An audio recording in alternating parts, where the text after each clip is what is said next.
Another story I heard about myself. This one happened in high school. We had this teacher in high school whose kid went to our high school. His name was Mr. McNamara, and his son Jake McNamara went to our high school. He was a sophomore when I was a senior, so he was 2 years behind me. And Mr. McNamara was, and one weekend he and his wife decided to leave town, which you should never do if you're. And Jake McNamara decided to throw a party at the teacher's house. Hooray!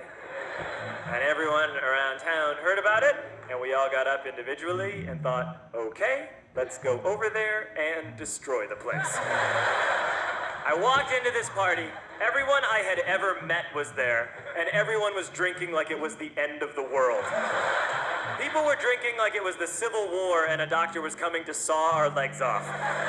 It was totally unsupervised. We were like dogs without horses. We were running wild.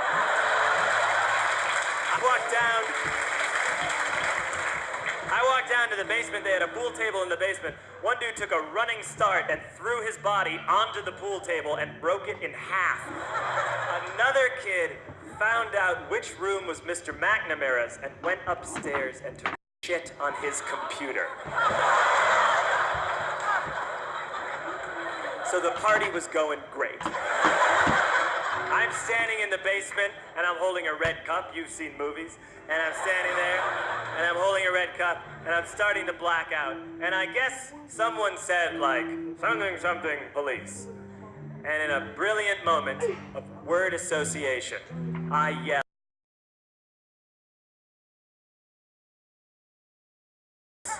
And everyone else joined in. 100 drunk white children yelling, duh, police. With the confidence of guys who have like already been to jail and aren't afraid of it anymore. You know, that like, I serve my nickel, you come and take me confidence. But white children. The reason someone had said something, something, police was because the police were there. So a Chicago police officer walked down the stairs and got to the bottom in the basement and looked out over a sea of drunk toddlers yelling the police in his face. And he was almost impressed. He was like, wow. And then he leaned into his walkie-talkie and went, get the paddy wagon. And my friend John, who is now a father, this man now has a baby, he grabbed a 40, smashed it on the ground and yelled, scatter! And everyone ran in a different direction. We all ran in different directions. It was like that scene in Ratatouille when the humans come in the kitchen and all the rats go in different ways.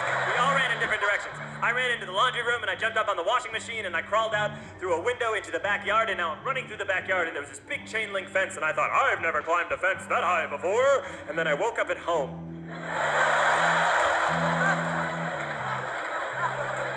On Monday, I went to school because that's what we did back then. And I'm walking into the school building, and who do I see but Jake McNamara? And he says to me, hey, were you at my party on Saturday? And I said, no, you know, like a liar. And he said things got really out of hand. Someone broke the pool table. Someone took dad's computer. But the worst thing, he says, the worst thing is that someone stole these old antique photos of my grandmother, and my parents are freaking out about it. And I had that thought that only blackout drunks and Steve Urkel can have.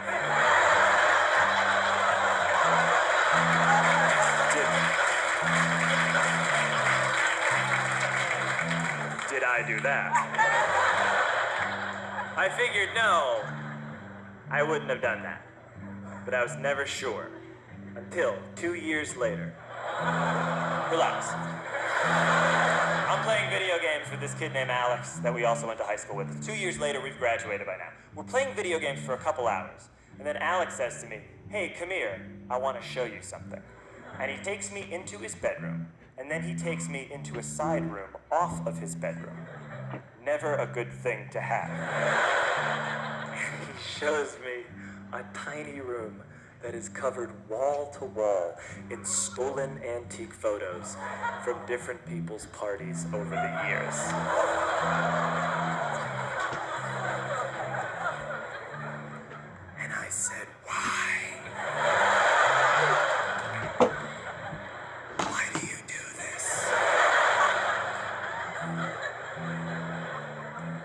Alex said, because it's the one thing you can't replace.